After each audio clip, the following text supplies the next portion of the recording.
Welcome to Aditya stories. ఈరోజు మనం మరొక స్టోరీని తెలుసుకుందాం.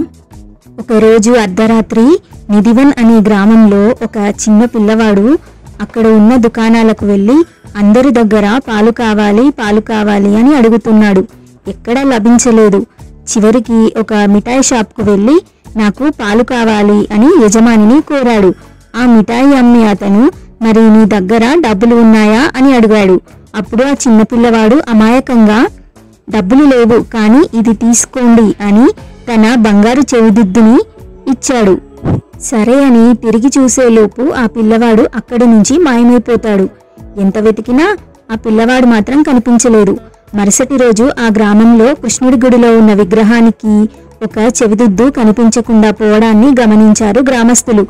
అది చూసిన ఆలయ పూజారి పోలీసులను పిలిపించి విచారణ ప్రారంభించారు. అప్పుడే ఆ మిఠాయి షాపు యజమాని, ఒక చిన్న బాబు రాత్రి వచ్చి పాలు కావాలి అని అడిగి అచ్చంగా ఇలాంటి చెవిదిద్దుని ఇచ్చాడంటూ చూపించాడు. పోలీసులు మొదట అతన్ని దొంగ అని అనుమానించారు.